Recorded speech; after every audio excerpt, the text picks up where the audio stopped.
ఆంధ్రప్రదేశ్ రాష్ట్రం శ్రీ సత్యసాయి జిల్లా కదిరిలో బహుజన్ సమాజ్ పార్టీ ఆధ్వర్యంలో ప్రెస్ మీట్ నిర్వహించుకోవడం జరుగుతుంది.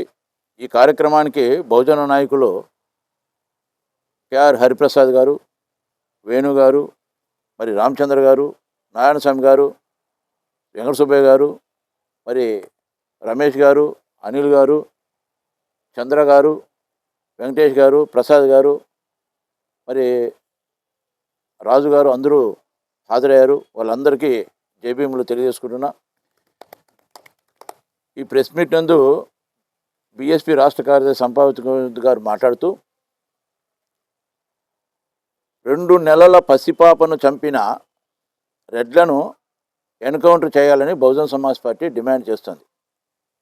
తెలంగాణ రాష్ట్రము నాగర్ కర్నూలు జిల్లాలో కొమ్మెర గ్రామంలో మల్లన్న జాతర జరుగుతున్న సందర్భంలో ఆ గ్రామానికి చెందిన రజక కులానికి చెందిన చంద్రకళ అనే ఆమె కుటుంబం, కోడలు, కూతురు, తన 2 నెలల పసిపాప మనవరాలు, ఇంకా కుటుంబ సభ్యులు అందరూ మల్లన్న దేవుని దర్శించుకునే ప్రయత్నం పోవడంలో ఆ క్యూలో పోతున్నప్పుడు అక్కడ ఉన్నటువంటి శ్రీనివాసరెడ్డి, ఆ గ్రామానికి చెందిన శ్రీనివాసరెడ్డి, మీరు 100 రూపాయలు ఇస్తేనే దేవుని దర్శనం చేసుకోవాలా, లేదంటే చేసుకోవడానికి వీలు లేదంటే మా ముందు పోయిన వాళ్ళు రూపాయి ఇవ్వలేదు, పైగా మేము ఈ ఊరికి సంబంధించినటువంటి వాళ్ళము, ఇంతవరకు ఇవ్వలేదు, సరే 100 రూపాయలు ఇస్తాము, మేము ఇచ్చిన 100 రూపాయలకు నువ్వు రసీదు ఇవ్వాలని చెప్పినని మాట్లాడడంతో ఆ మాట మాట్లాడిన వెంటనే శ్రీనివాసరెడ్డి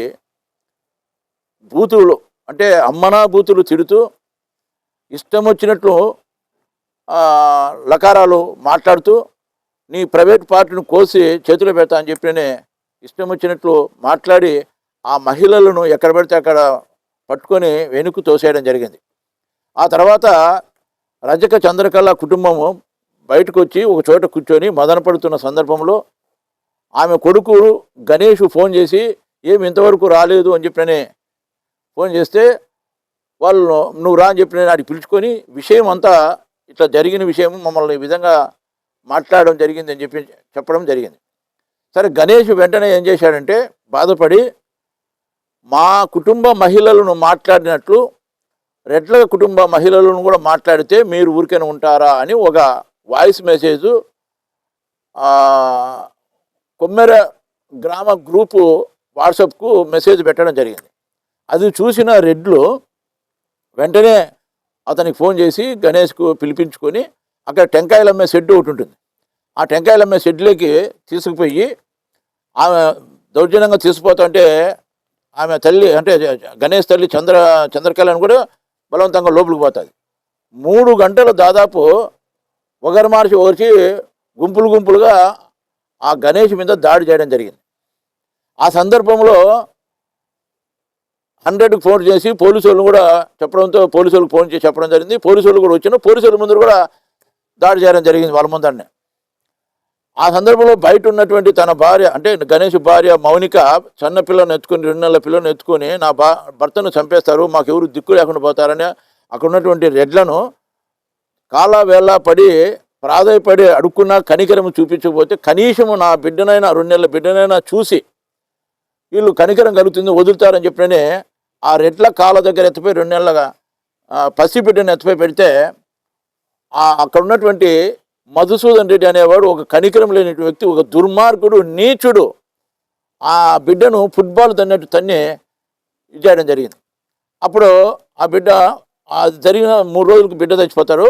కానీ వాళ్ళు వెంటనే ఆ రోజు నైటే నాగర్ కర్నూలు పోయి పోలీస్ స్టేషన్లో పోలీసు కేసు ఇస్తే ఆ పోలీసులు వీళ్ళకు కేసు తీసుకోకుండా రివర్స్, అంటే ఎవరైతే దాడి చేసినారో రెడ్లో వాళ్ళ నుంచి ఇది తీసుకొని కంప్లైంట్ తీసుకొని వీళ్ళ మీదనే పెట్టే ప్రయత్నం అక్కడ ఉన్నటువంటి CI Ashok Reddy, DSP Srinivas Yadav, SI Govardhan, ఈ పోలీసులు దుర్మార్గంగా నరరూప రాక్షసులుగా మారి చేయడం జరిగింది.